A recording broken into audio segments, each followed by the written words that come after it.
그런데 사도 바울이 골로새 교회만 아니라 에베소 교회도 똑같이 새 사람을 입으라, 그렇게 말씀을 하고 있는 것을 보게 됩니다. 저는 예수님이 한밤중에 찾아온 광원 니고데모에게 주신 말씀을 늘 마음에 담고 있습니다. 요한복음 3장 3절에 있는 말씀을 보면 진실로 진실로 네게 이르노니 사람이 거듭나지 아니하면 하나님의 나라를 볼 수 없느니라, 이런 말씀을 하셨어요. 진실로 진실로라고 하는 말을 주님이 2번이나 강조하면서 참이다라고 하는 것을 말씀하시는 거죠.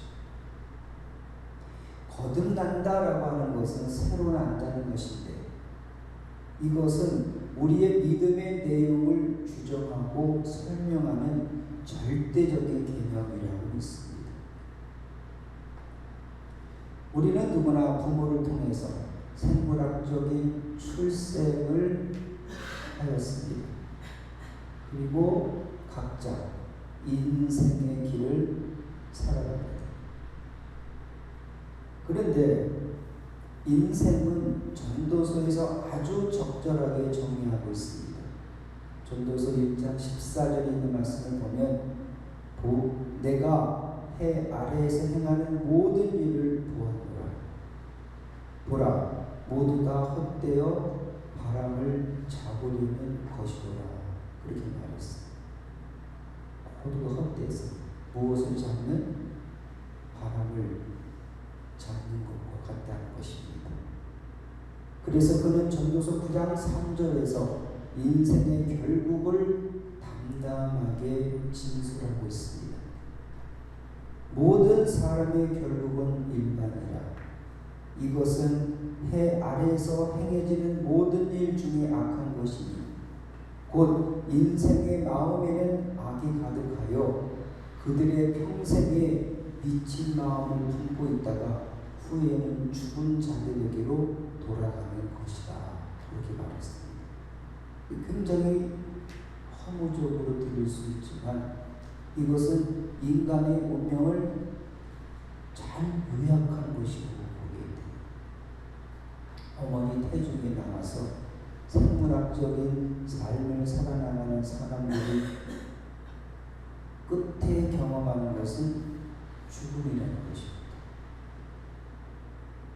그리고 여러분처럼 30, 40대의 그 아름다움도 고시들어지고 이제 죽을 날에 가까워 보면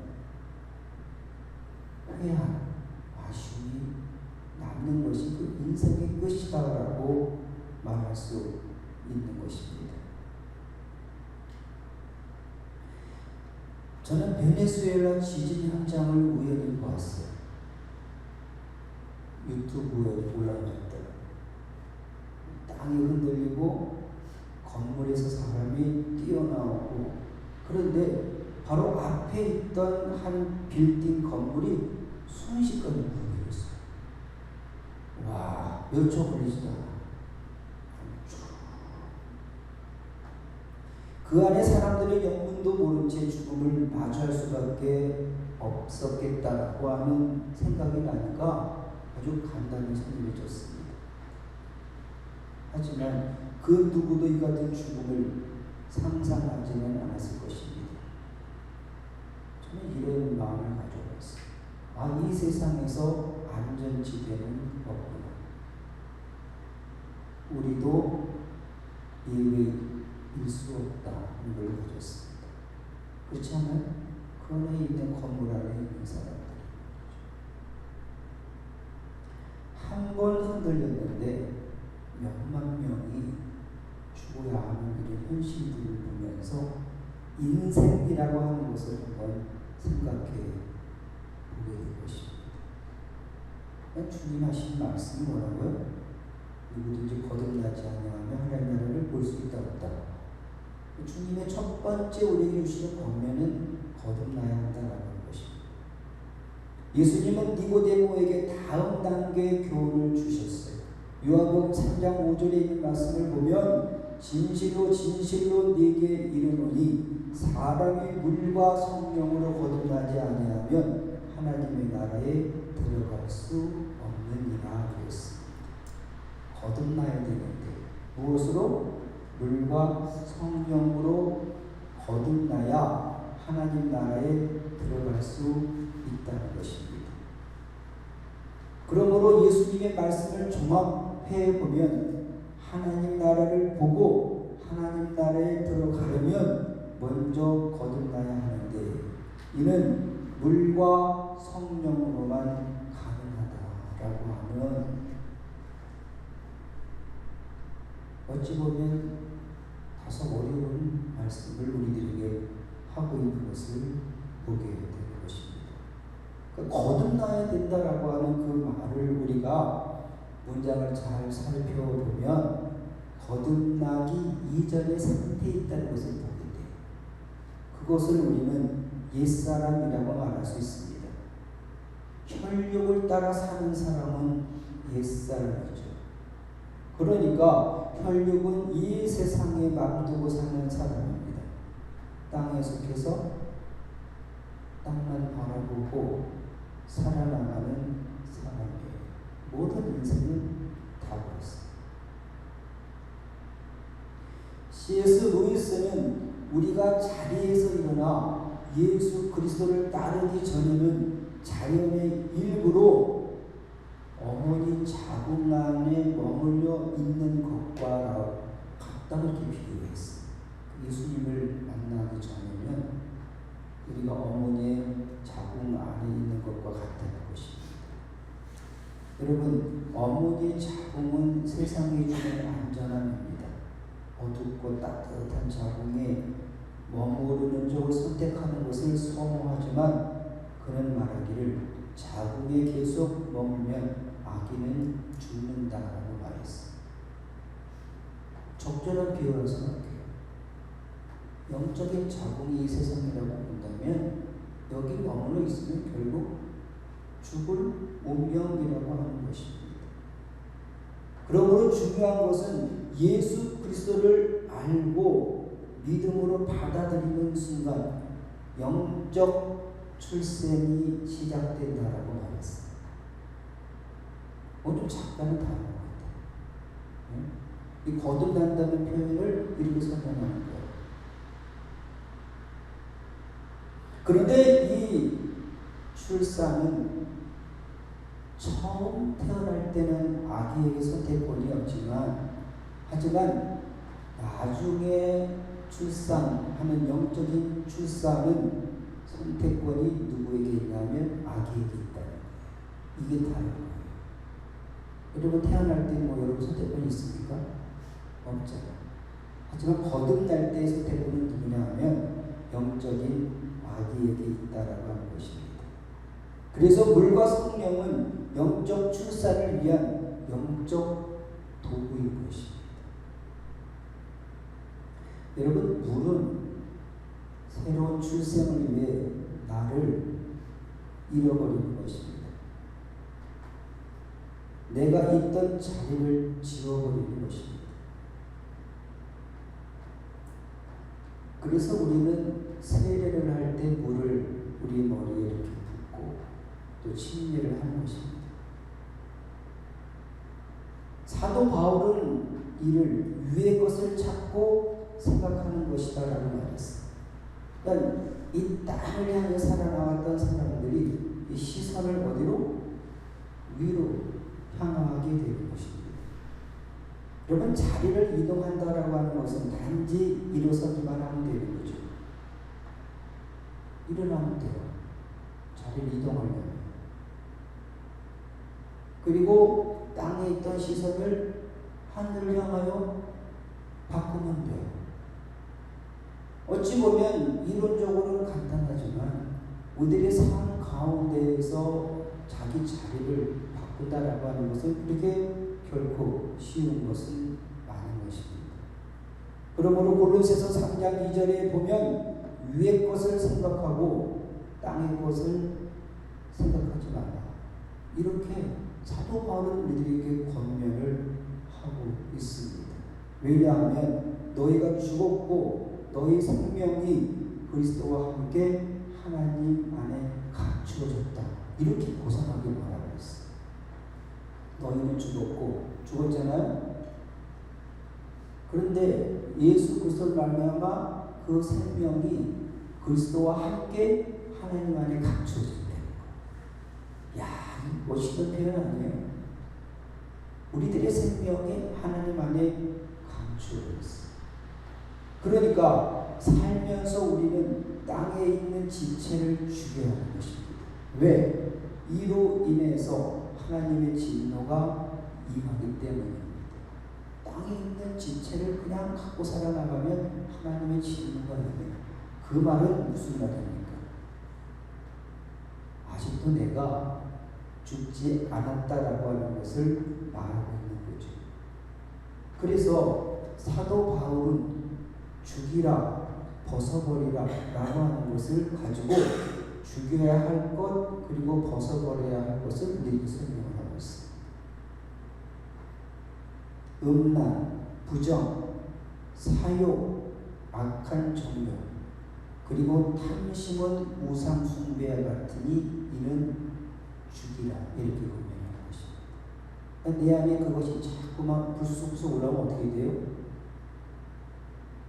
목을 쳐버려야 된대. 죽여버려야 돼. 왜? 거기에 한번 사로잡히면 마치 덫과 같아서 빠져나올 수가 없어요. 그러니까 아예 사전에 죽이라는 것입니다. 분함과 노욕, 그리고 악의와 비방, 입에 부끄러운 말은 벗어버리라, 이렇게 얘기하는 것입니다. 죽여버리고 벗어버려라. 결국 이 같은 삶을 살면서 이는 거짓을 사는 것이니 그런 것입니다. 거짓을 사는 거예요.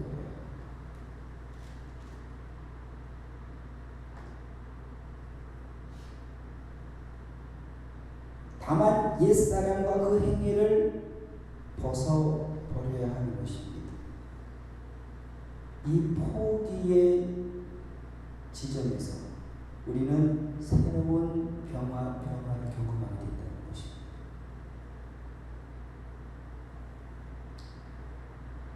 사랑하는 여러분, 우리는 이 대목에서 성령으로 거듭나야 한다는 것을 비로소 이해할 수 있습니다.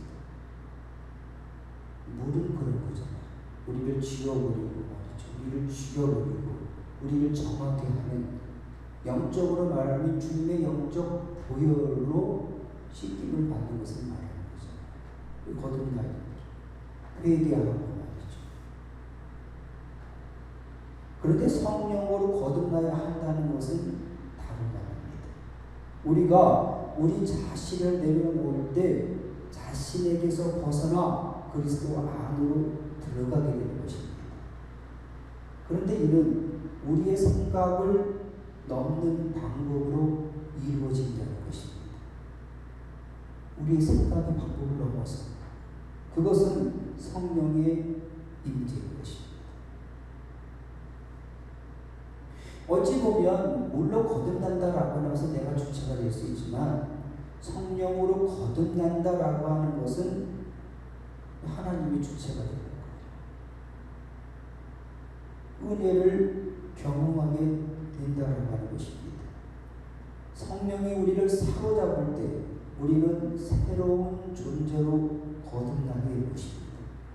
육신적으로 외적으로는 변한 것 없이 보여도 우리의 영은 변해서 새 사람이 된다는 것입니다. 여러분 생각해 보세요. 영은 존재의 정점에 있습니다. 사람들을 구분할 때 그러잖아요.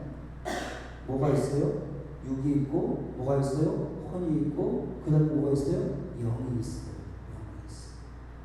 이제 더 중요한 것은 성령이 우리에게 오시면 그 성령이 우리의 영을 사로잡게 된다는 거죠. 주도권을 누가 가져요? 내 영이 갖는 것이 아니라 성령이 우리의 주도권을 갖게 된다라고 하는 것입니다.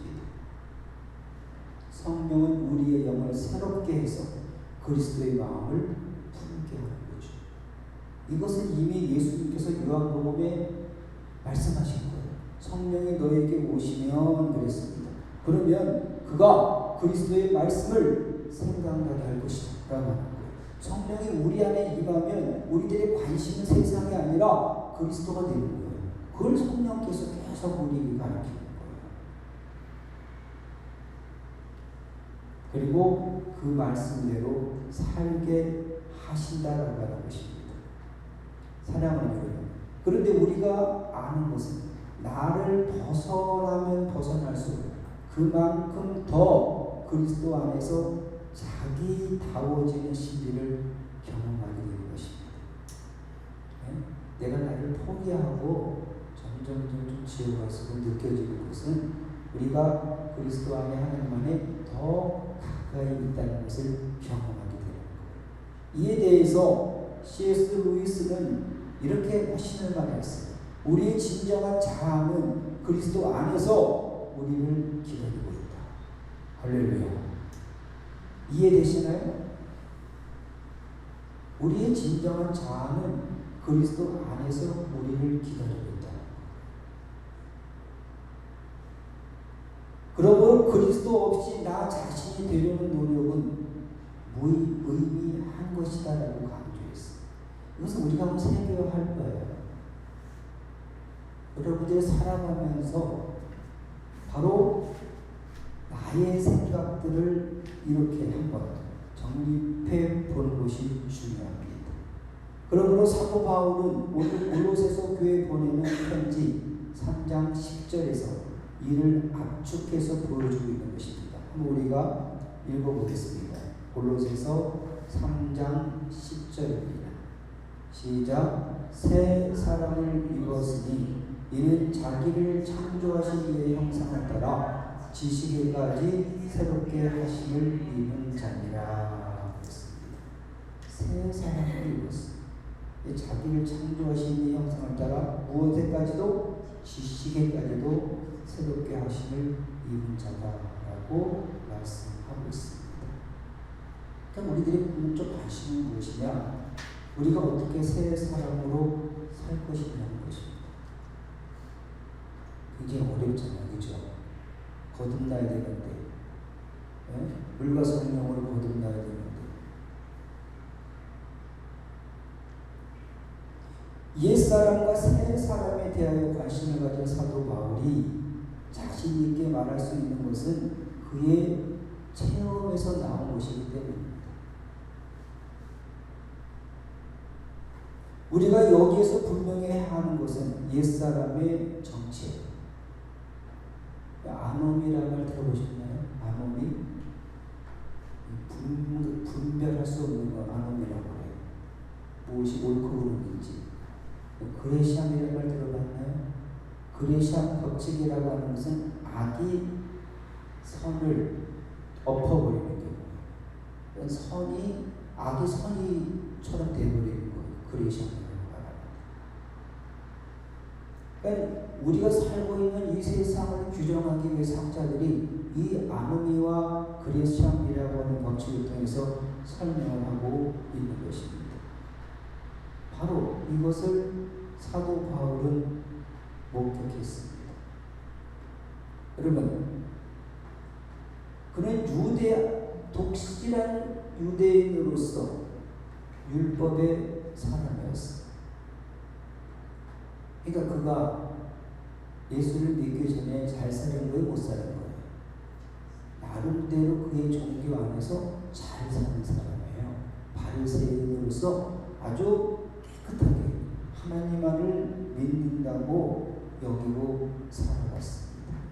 그런데 그는 율법이 규정한 하나님만을 믿었어요. 그래서 예수 그리스도는 율법의 범주를 벗어난 이단으로 여겨서 예수뿐만 아니라 그를 믿는 사람까지 모두 잡아서 자기 시야에서 지워버리는 것을 사명으로 알고 사는 사람입니다. 여러분, 종교인이 된다는 것은 정말 무서운 거예요. 예수를 믿는다는 종교인들이 얼마나 나쁜 짓을 많이 하겠고 좋은 교회를. 그런데 담의 세계에서 정오의 빛 가운데 예수 그리스도를 만나 그가 마주한 것은 눈이 먼 거예요. 저는 이것을 한번 상징적으로 생각해 보았어요. 눈이 먼 거는 뭐예요? 바로 보지 못한 죄에 대한 하나님의 사인이다. 이런 것입니다. 네? 뭐 수많은 다른 것을 가지고 사도 바울에게 임할 수가 있는데 그는 정오의 빛보다 밝은 광채를 보고 나서 육신의 눈은 어떻게 됐어요? 멀었다는 말이에요. 보지 못하게 되었다라고 하는 것입니다. 그는 금식하며 기도하면서 거듭남에 대하여 새 사람에 대하여 깊은 숙고를 한 것입니다. 그런데 선지자 아나니아를 하나님 주님이 부르셔서 바로 그에게 보내죠. 그리고 그의 눈에 안수하면서 형제 사울아 주곧 네가 오는 길에서 나타나셨던 예수께서 나를 보내어 너로 다시 보게 하시고 성령으로 충만하게 하신다. 할렐루야. 성경 구절은 굉장히 정확해요. 굉장히 정확해요. 너를 다시 보게 하시고 성령으로 충만하게 하신다. 그러니까 즉시 사울의 눈에서 비늘 같은 것이 벗어져 다시 보게 되었습니다. 그런 일어나 세례를 받고 음식을 먹고 강건해졌습니다. 사랑하는 여러분, 그의 변화의 과정은 우리 회심의 중요한 단서를 제공하고 있습니다. 성경에 보면 그가 집가라고 하는 거리로 사람들의 손에 이끌려와서 사흘 동안 먹지도 아니하고 마시지도 아니하고 금식하면서 한 일은 기도했습니다. 아나니아에게 말했잖아요. 그가 기도하는 중이다. 그가 4일 동안 무엇을 했을까? 그는 자신을 온전히 비우고 내려놓았을 것입니다. 옛사람을 지워버리는 과정. 마치 예수님의 무덤에서의 사울처럼 자기를 온전히 내려놓는 그 순간 그것을 주님은 보시고 아나니아에게 저는 그렇게 말씀을 이해했습니다. 그리고 아나니아를 통해 눈에 안수할 때 눈에 사로잡던 허물이 벗겨져서 새로 보게 되었다라고 하는 것입니다. 그러니까 내가 잘못 보았던 것을 이제는 바로 보게 되는 거예요. 옛사람을 벗어버리니까 이제는 새 사람이 된 것입니다. 그리고 성령의 임재를 통해서 새 사람이 되었습니다. 여러분, 사도 바울의 변화는 그러기 때문에 하나님의 온전한 의리를 보여주는 거예요. 이렇게 변화된 사도 바울이 일생을 후회하며 살았습니까? 정말 집요하게 주님의 십자가의 부활만을 자랑하면서 한 영혼이라도 죽게 되돌리기 위해서 목숨 걸고 자신의 모든 것을 바친 사람이에요.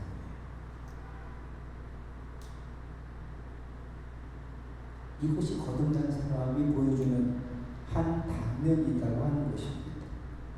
그러므로 새 사람이 된다라고 하는 것은 늘 새로움의 마음을 두는 것입니다. 새 것에, 네?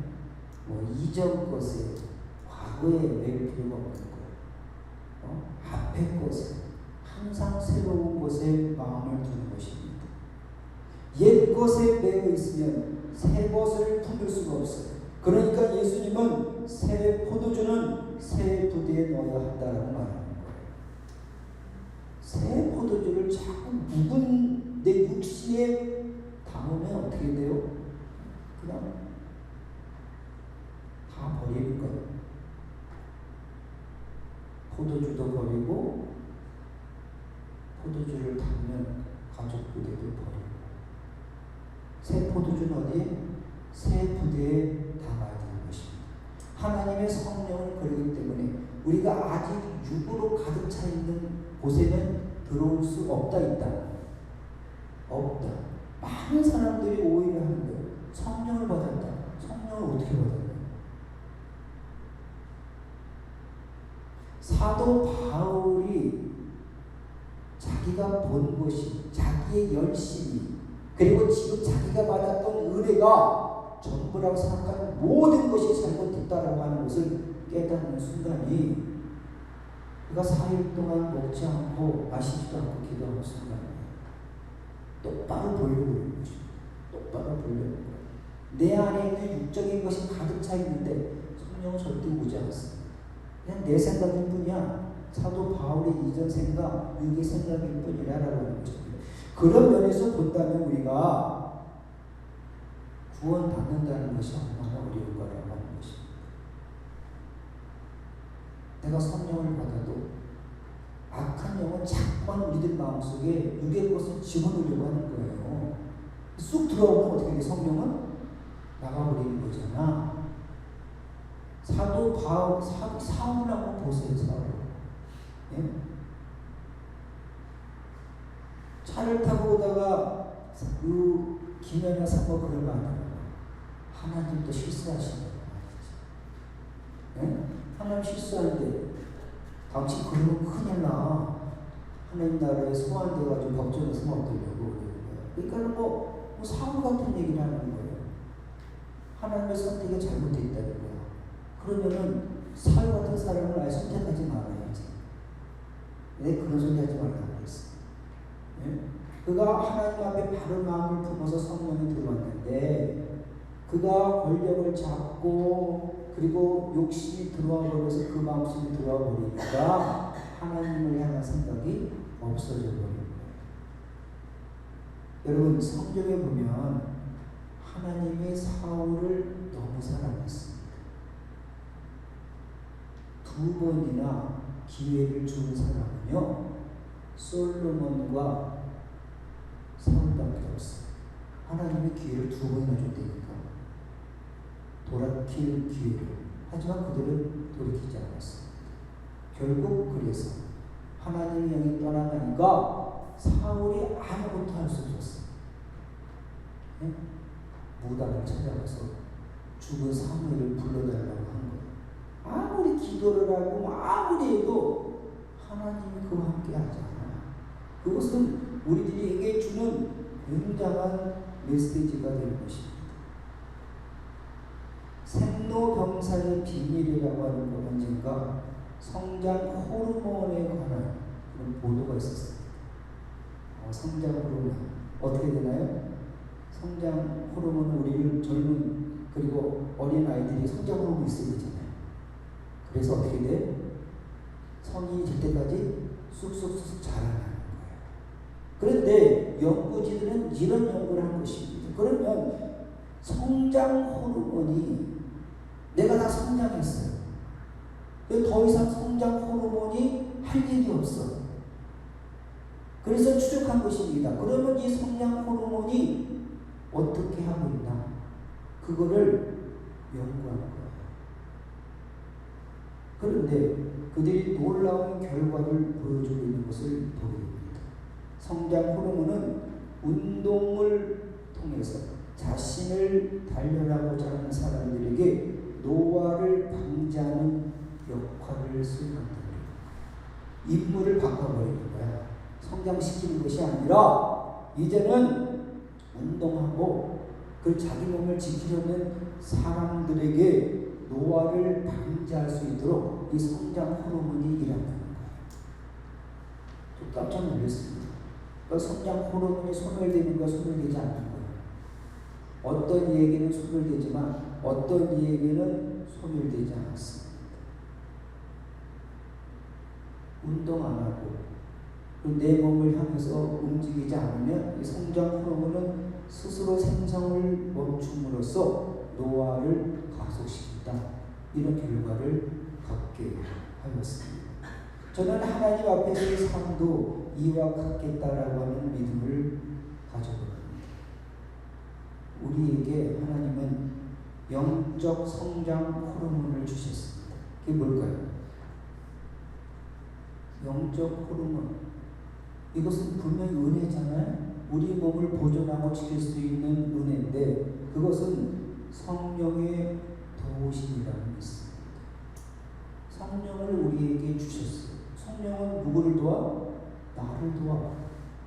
나를 도와서 계속 이제 하나님 뜻대로 살아가려고 하는 사람들에게 이 성령은 역사를 해가지고 어떻게 돼요?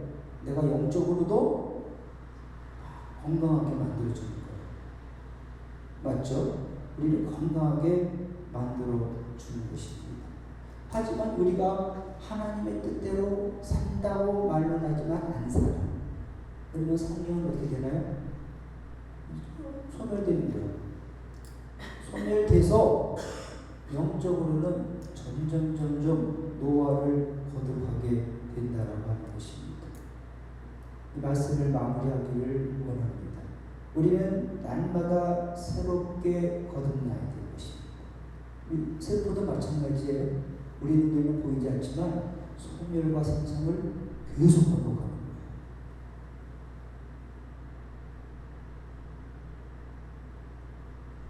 그러므로 하나님의 뜻을 따라 살고자 하는 이들에게는 변화의 기적이 일어나죠. 새 사람이 일어나 진정한 부흥은 일궈내는 것입니다. 우리 모두가 다 하나님 앞에 새 사람임을 믿습니다. 우리들의 육신은 비록 쇠할지라도 우리의 영은 날마다 새로워지고 더 커져서 이제 세상의 일이 아닌 하나님의 일을 통해서 하나님 앞에 잘했다 칭찬받는 그러한 저와 여러분들이 될 수 있기를 주님의 이름으로